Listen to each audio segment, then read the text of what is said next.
Hello friends, मैं Manju ma'am आपको अपने YouTube channel Manju Agrawal Sanskrit classes से सभी विद्यार्थियों का स्वागत करती हूँ, अभिनंदन करती हूँ। नमो नमः संस्कृतम। दोस्तों, कल की क्लास में हमने कुमार संभव महाकाव्य के सामान्य परिचय के बारे में पढ़ाया था, जिसमें हमने आपको बताया था कि इसकी रचयिता कौन है, इसका उपजीव्य काव्य कहाँ से लिया गया है, इसमें कौन सा मंगलाचरण है तथा इसमें कितने सर्ग है, कौन नायक है और कौन नायिका है। इन सभी के बारे में हमने कल चर्चा अपनी क्लास में कर ली थी। दोस्तों, आज की क्लास में हमारा टॉपिक रहेगा इस कुमार संभव महाकाव्य के कितने सर्ग है और प्रत्येक सर्ग का क्या नाम है तथा सर्गों में कौन सी कथा वस्तु को समाहित किया गया है। ये हमारी क्लास का आज का टॉपिक है। दोस्तों, अगर आपने हमारी कल की क्लास नहीं देखी है तो आप YouTube चैनल पर जाकर उस क्लास को देख सकते हैं। दोस्तों, अगर आप चैनल पर पहली बार विजिट कर रहे हैं तो प्लीज़ चैनल को सब्सक्राइब करें एवं वीडियो अच्छी लगे तो कमेंट करें, शेयर करें। चलिए दोस्तों, शुरू करते हैं हम आज के अपने टॉपिक को, जिसमें हम आज प्रत्येक सर्ग का नाम और उसके अंदर समाहित कथा वस्तु को बताने वाले हैं। तो हमारा सबसे पहले हम लिख लेते हैं प्रथम सर्ग का नाम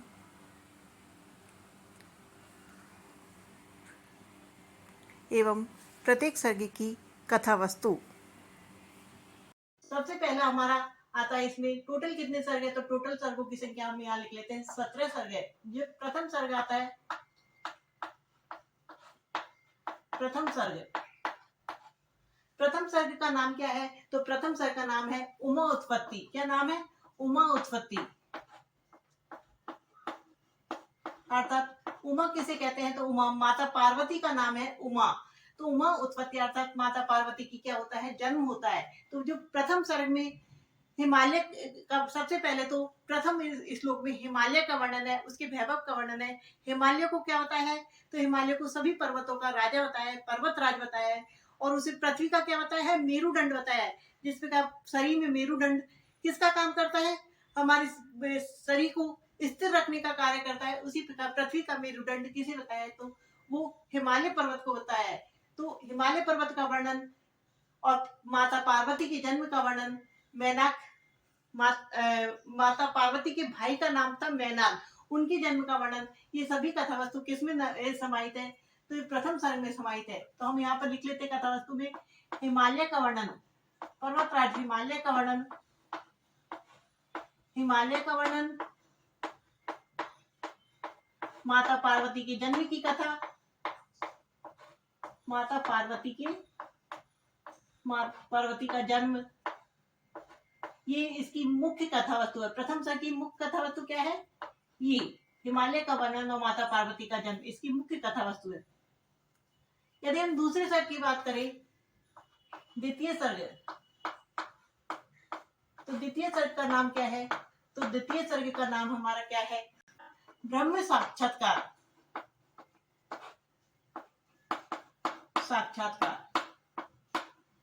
जब तारकासुर के देवलोक में एवं जनता संसार के प्राणियों के ऊपर अत्याचार बढ़ने लगे तो देवलोक के सभी देवता ब्रह्मा जी के पास जाकर स्तुति करते हैं और तारकासुर के वध की प्रार्थना करते हैं। कहते हैं, हे सृष्टि के पालन करता, इस तारकासुर के वध का कोई उपाय बताइए। तब ब्रह्मा जी कहते हैं कि माता पार्वती और भगवान शिव के पुत्र कार्तिकेय ही इस तारकासुर का वध कर सकते हैं। तो इसमें जो द्वितीय सर्ग में जो कथा वस्तु है, सबसे पहले उसमें ब्रह्मा की स्तुति की गई है तथा ब्रह्मा के द्वारा तारकासुर के वध की उपाय बताया गया है। देवताओं के द्वारा ब्रह्म की स्तुति, देवताओं के द्वारा इसकी कथा है। जो द्वितीय सर्ग है उसकी कथा वस्तु क्या है तो देवताओं के द्वारा किसकी स्तुति गई? देवताओं के द्वारा स्तुति किसकी? ब्रह्म की स्तुति, अतः ब्रह्मा जी की स्तुति की गई। और तारकासुर से क्या हो रहे थे? वो परेशान हो रहे थे, तो अपनी व्यथा सुनाना। ब्रह्मा जी को तारकासुर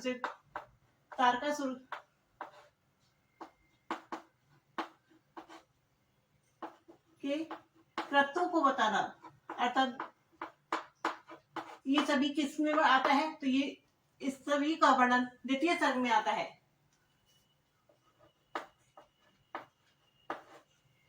यदि हम तृतीय सर्ग की बात करें,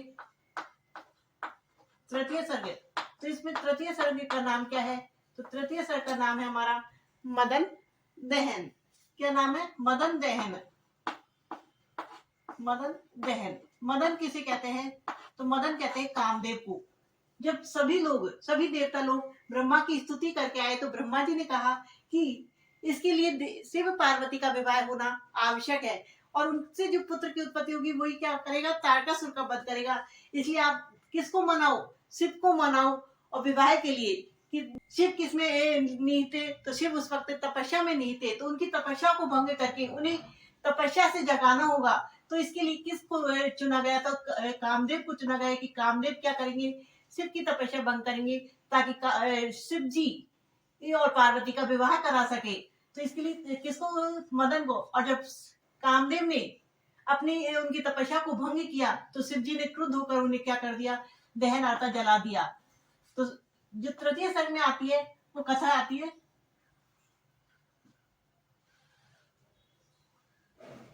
तृतीय सर्ग की कथा है हमारे तृतीय सर्ग में क्या आता है? तो कामदेव का दहन आता है, अर्थात कामदेव द्वारा शिव की तपस्या भंग करना। कामदेव द्वारा क्या करना? शिव की तपस्या भंग करना। शिव की तपस्या भंग करना। और फिर क्रुद्ध शिव जी के द्वारा क्या कर दिया जाता है? कामदेव को भस्म कर दिया जाता है। क्रुद्ध शिव के द्वारा, क्रुद्ध शिव के द्वारा क्या कर दिया जाता है? कामदेव को भस्म कर दिया जाता है। शिव को कामदेव को भस्म कर दिया जाता है। ये हमारे किसकी कथानक हो गया? तृतीय सर्ग का कथानक है। कामदेव के द्वारा शिव की तपस्या भंग की जाती है। उसके बाद जो तपस्या भंग हो जाती है तो उससे क्या हो जाते हैं? शिव जी क्रोधित हो जाते हैं और कामदेव को क्या कर देते हैं? भस्म कर देते हैं, अर्थात जला देते हैं। उसके बाद हमारा जो चतुर्थ सर्ग आता है, उस चतुर्थ सर्ग का क्या नाम है? क्या है? रति विलाप।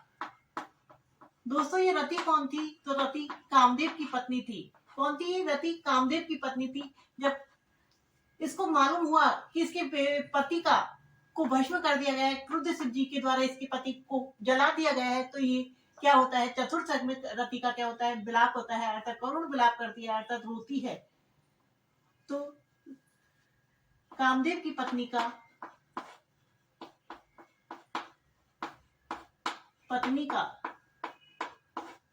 पति के लिए क्या करती है? विलाप। पति के लिए विलाप। ये हमारे चतुर्थ सर्ग का क्या हो गया? कथानक हो गया। हमारे यदि पंचम सर्ग की बात करें, तप है, फल है उदय, अतः तपस्या का फल क्या हो जाएगा? उदित हो जाएगा। जो हमारी माता पार्वती थी, जो शिव को प्राप्त करने के लिए क्या कर रही थी? तपस्या कर रही थी। शिव को प्राप्त करने के लिए क्या कर रही थी? अर्थात शिव से शादी करने के लिए, उनसे विवाह करने के लिए तपस्या कर रही थी। और उनकी तपस्या निरंतर क्या हो रही थी? कठिन होती जा रही थी। तो जो लास्ट में उन्होंने तपस्या की थी वो कौन सी तपस्या थी? तो उनकी तपस्या थी पंचांगनी। कौन सा सब कर रही थी वो? पंचांगनी तप, अर्थात जो पंच तत्व है उन्हीं पर उन्होंने अपना जीवन स्थिर कर लिया था, अर्थात उन्हीं से अपना जीवन तो पंचांगनी तप करा था उन्होंने। तो इसीलिए उन्होंने क्या नाम पड़ा? तपे फल उदय। इस सर्ग का नाम है तपे फल उदय। पंचांगनी तप किसके द्वारा किया गया था? तो माता पार्वती के द्वारा किया गया था। शिव से विवाह करने के लिए वो क्या कर रही थी? तप कर रही थी। इधर जो कामदेव, जो हमारे देवता थे, उन्होंने किसको? शिव जी को जिगा लिया था। इधर माता पार्वती उनको प्राप्त करने के लिए कठोर तप कर रही थी। तो पार्वती की तपस्या और फिर ये शिव जी के द्वारा, शिव के द्वारा क्या ली जाती है? परीक्षा ली जाती है। उसके बाद यदि हम छठे सर्ग की बात करें, षष्ठ सर्ग की बात करें,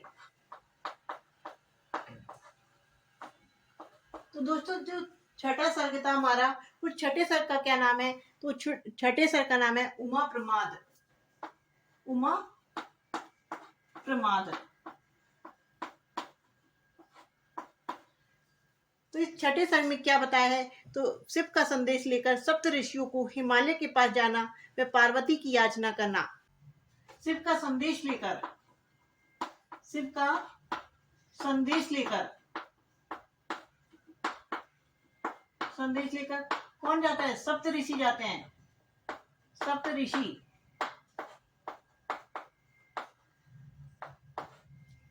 शिव का संदेश लेकर सप्त ऋषि हिमालय के पास, हिमालय के पास जाना, और किसकी याचना करना? माता पार्वती से विवाह की याचना करना।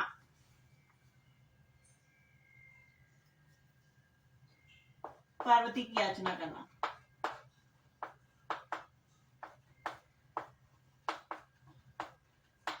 जो हमारा सप्तम सर्ग आता है, अब इसके बाद आता है हमारा जो ये पंचम सर्ग है, वो कैसा सर्ग है? तो हमने बताया था ये कैसा है? सर्वश्रेष्ठ सर्ग है। कैसा है? इस महाकाव्य का सर्वश्रेष्ठ यदि सर्ग पूछे आपसे तो कौन सा आएगा? ये पंचम सर्ग आता है, जिसमें पंचाग्नि तप का वर्णन किया गया है। उसके बाद यदि हम छठे सर्ग के बाद सातवें सर्ग की बात करें, सप्तम सर्ग की बात करें, तो इस सप्तम सर्ग का नाम क्या है? क्या नाम है? उमा परिणय। अर्थात माता पार्वती और शिव का विवाह किस सर्ग में होता है? तो माता पार्वती और शिव का विवाह होता है हमारे सातवें सर्ग में। इसमें शिव की बर यात्रा निकाली जाती है। पहले जब शिव की बर यात्रा का वर्णन है, अर्थात जब घुड़चढ़ी का वर्णन है, बर यात्रा एवं विवाह का वर्णन है। तो इस शिव जी की जो बर यात्रा को देखकर माता जो मैना है, शिव पार्वती की माँ जो मैना है, वो क्या हो गई थी? बेहोश हो गई थी, क्योंकि उनकी यात्रा में ऐसे ऐसे उनके जो गण आए थे वो अलग अलग विचित्र वेशभूषा में आए थे। तो इस प्रकार उनकी बर यात्रा को देखकर माता जो मैना थी वो क्या हो गई थी? बेहोश हो गई थी। तो जो उसका वर्णन किया गया है वो किसमें किया गया है? सिर्फ ये सप्तम सर्ग में किया गया है। और सप्तम सर्ग का यदि नाम पूछे आपसे तो क्या नाम है? उमा परिणय। तो शिव की बर यात्रा और विवाह का वर्णन हमें कहाँ प्राप्त होता है? ये सप्तम सर्ग में प्राप्त होता है। यदि हम दोस्तों ये विवाह पूछ लेते हैं कि माता पार्वती के विवाह का वर्णन कौन से सर्ग में प्राप्त होता है हमें, तो कौन से सर्ग में प्राप्त होता है? सातवें सर्ग में। तो मोस्ट यदि हम बताएं तो पांचवा सर्ग मोस्ट है, क्योंकि इसमें पंचाग्नि तक ज्यादा पूछा जाता है। और सातवां सर्ग जो माता पार्वती के विवाह का वर्णन कौन से सर्ग में? तो सातवें सर्ग में। और ये जो कामदेव का भस्म होना, ये भी क्या है? मोस्ट है। यदि हम बात करें अष्टम सर्ग की, कौन से सर्ग की? अष्टम सर्ग की। तो अष्टम सर्ग का नाम क्या है? नाम है उमा सुरत वर्णन। टीकाकार जो मल्लीनाथ की जो टीका प्राप्त होती है वो हमें कहाँ तक मिलती है? अष्टम सर्ग तक ही प्राप्त होती है। इसीलिए जो मल्लीनाथ कहते हैं कि जो आठवें सर्ग तक ही कालिदास की रचना है। तो जो आठवें सर्ग का नाम क्या है? तो उमा सुरत वर्णन। अर्थात इस आठवें सर्ग में उन्होंने क्या किया है? तो शिव पार्वती के दाम्पत्य जीवन का वर्णन किया है और उनकी काम क्रीड़ा का वर्णन किया है। शिव पार्वती के क्या किया इन्होंने? शिव पार्वती शादी के बाद जो दाम्पत्य जीवन का वर्णन, शिव पार्वती के दाम्पत्य जीवन एवं काम क्रीड़ा का वर्णन है। अर्थात कहा जाता है कि कालिदास ने इस आठवें सर्ग में माता पार्वती और शिव भगवान शिव के दाम्पत्य जीवन का इस प्रकार से नग्न वर्णन किया है कि उनको क्या हो गया था? भगवान शिव ने क्रोधित होकर क्या दे दिया था? श्राप दे दिया था, और जिसी की वजह से उन्हें कोढ़ी रोग हो गया था। और इसी वजह से उन्होंने आगे के इस महाकाव्य का पूरा वर्णन नहीं किया।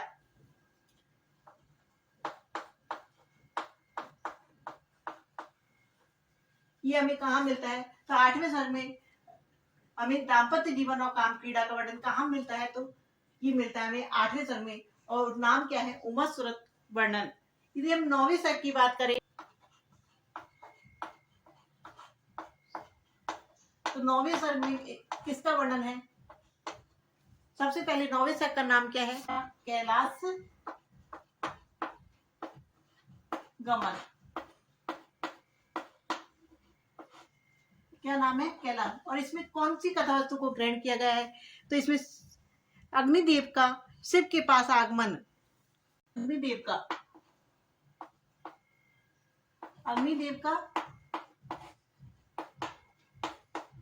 शिव के पास आगमन।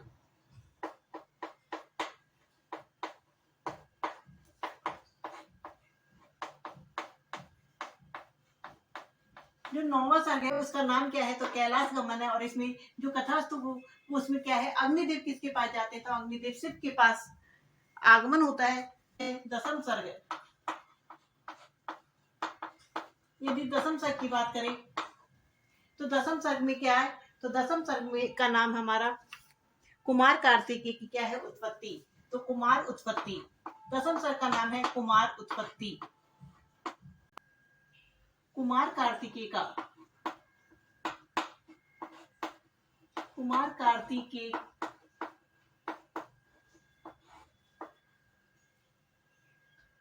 पार्वती, माता पार्वती के गर्भ में आना, गर्भ में आना।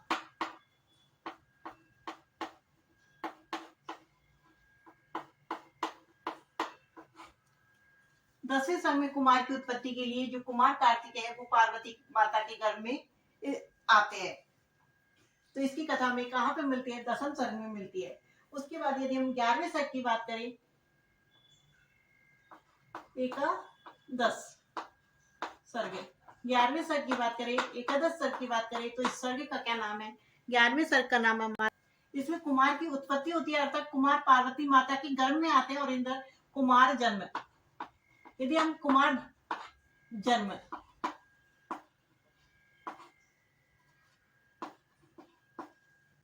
तो कुमार जो कार्तिकेय हैं उनका जन्म कौन से सर्ग में होता है? तो उनका जन्म होता है 11वें सर्ग में। कौन से सर्ग में? 11वें सर्ग में।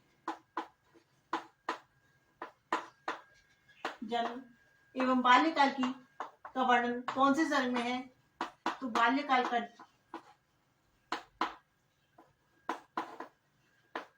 वर्णन हमें कौन से सर्ग में प्राप्त होता है? ये हमें कुमार कार्तिकेय का जन्म और उनके बाल्यकाल का वर्णन हमारे 11वें सर्ग में प्राप्त होता है, और 11वें सर्ग का नाम है कुमार जन्म।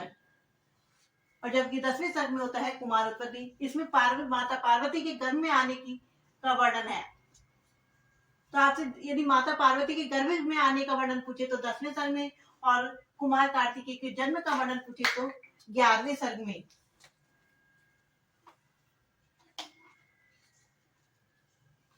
उसके बाद आता है हमारा द्वादश सर्ग, द्वादश सर्ग अर्थात 12वां सर्ग। इस 12वें सर्ग का क्या नाम है? तो इस 12वें सर्ग का नाम है हमारा कुमार का सेनापति के रूप में वर्णन, कुमार सेनापति वर्णन। जो कुमार कार्तिकेय को उन्हें क्या बना दिया जाता है? उन्हें सेनापति बना दिया जाता है। तो 12वें सर्ग का नाम है कुमार सेनापति वर्णन। और इस सर्ग में क्या किया जाता है? तो इसमें जो कार्तिकेय उन्हें सेनापतित्व, जो सेना तैयार की जा रही थी देवताओं की तरफ से, तो सेना का क्या बना दिया जाता है? सेनापतित्व ग्रहण करवा दिया जाता है। कुमार का सेनापतित्व ग्रहण करना। तारकासुर के वध के लिए जब सेना तैयार की जा रही थी तो उस सेना का सेनापतित्व किसने ग्रहण किया था? तो कुमार कार्तिकेय ने ग्रहण करना। उसके बाद आता है हमारा त्रयोदश सर्ग, 13वां सर्ग।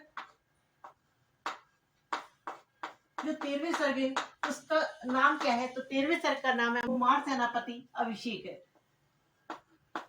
कुमार सेनापति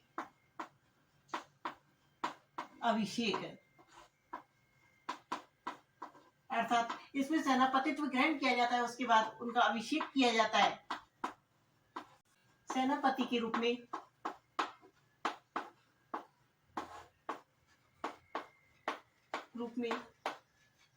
सैन्य संचालन, अर्थात सेना का क्या किया जाता है, किस तरह से सेना को संचालित करना है युद्ध में, इस तरह से सैन्य संचालन करना। किसके द्वारा, तो कुमार कार्तिकेय के द्वारा।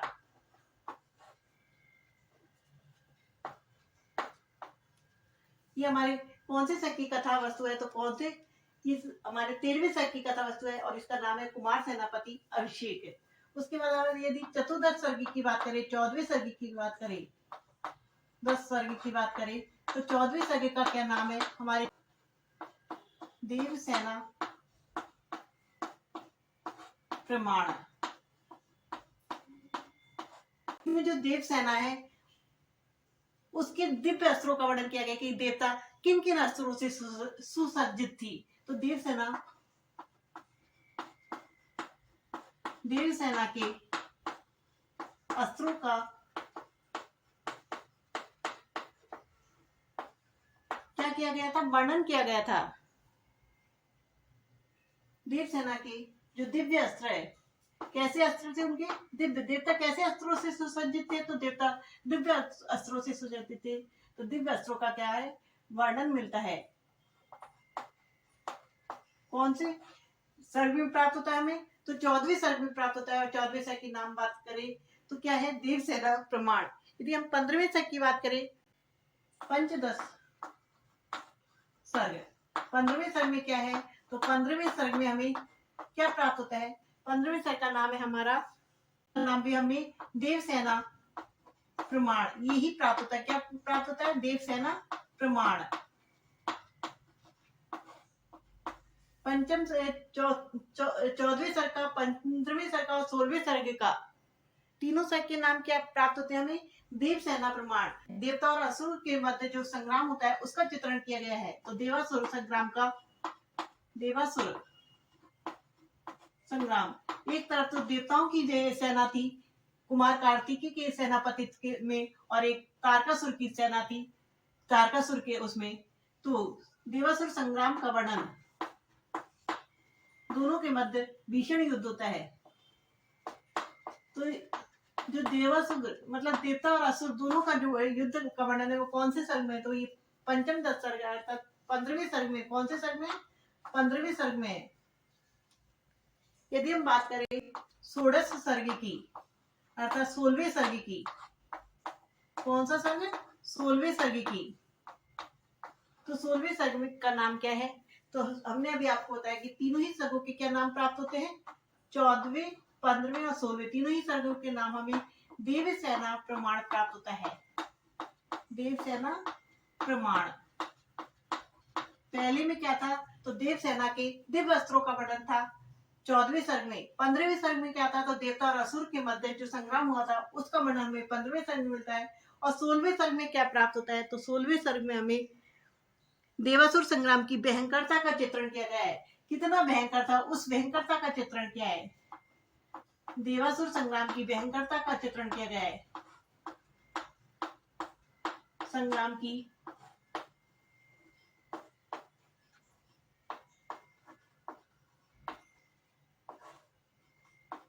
भयंकरता का चित्रण किया गया है। यदि हम सप्तदश सर्ग की बात करें,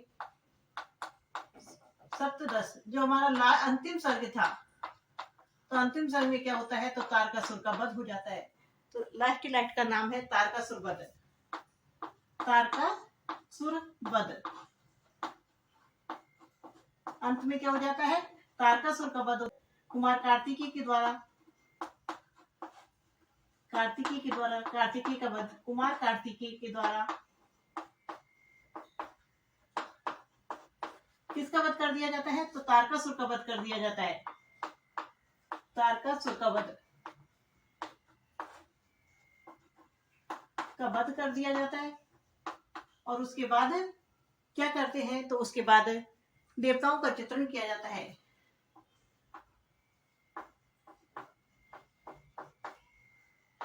देवताओं के द्वारा कार्तिकेय की स्तुति की जाती है। कुमार कार्तिकेय की स्तुति। तो ये सभी कथानक हमें कहाँ मिलते हैं? तो ये 7वें सर्ग में मिलते हैं। तो 9वीं सर्ग में हमें क्या मिला? तो 9वीं सर्ग का नाम है कैलाश का वन, और इसमें अग्निदेव किसके पास आते हैं? तो शिव के पास आते हैं कैलाश पर्वत पर। उसके बाद जब 10वां सर्ग आता है तो 10वां सर्ग में नाम क्या है उसका? 10वें सर्ग का कुमार उत्पत्ति। तो इसमें जो माता पार्वती के गर्भ में कुमार कार्तिकेय का आना, और एकादश अथवा 11वें सर्ग में कुमार कार्तिकेय का क्या हो जाता है? जन्म हो जाता है। और जन्म और बाल्यकाल का वर्णन हमें 11वें सर्ग में मिलता है। और 12वें सर्ग में उन्हें सेनापतित्व ग्रहण करवा दिया जाता है। उसके बाद हमारे 13वें सर्ग में क्या किया जाता है? तो उनके द्वारा सेनापति के रूप में सेना का संचालन किया जाता है। 14वें सर्ग में जो देव सेना है, जो कुमार कार्तिकेय की सेना है, उनकी सेना के दिव्य वस्त्रों का वर्णन किया जाता है। 15वें सर्ग में देवता और असुर के मध्य जो संग्राम होता है उसका वर्णन किया जाता है। और 16वें सर्ग में उसकी भयंकरता का वर्णन किया जाता है कि वो युद्ध कितना भयंकर था। जबकि 17वें सर्ग में लास्ट में कुमार कार्तिकेय के द्वारा तारकासुर का क्या कर दिया जाता है? बाध्य कर दिया जाता है। तो दोस्तों, जो हमारे प्रथम सर्ग में हिमालय का वैभव बताया गया है, उसके बाद माता पार्वती के जन्म की कथा है। उसके बाद यदि हम बात करें माता पार्वती के विवाह की, तो ये 7वें सर्ग में आता है। उसके बाद यदि हम बात करें कुमार कार्तिकेय के गर्भ में आने की कथा कौन से है, तो 10वें सर्ग में, और जन्म की कथा 11वें सर्ग में, और तारकासुर के वध की कथा 7वें सर्ग में है। तो कौन कौन से मोस्ट हो गए हमारी? ये मोस्ट हो गया। और कुमार कार्तिकेय का जन्म, कुमार कार्तिकेय का गर्भ में आना, और माता पार्वती का विवाह जो हमारे 7वें सर्ग में है।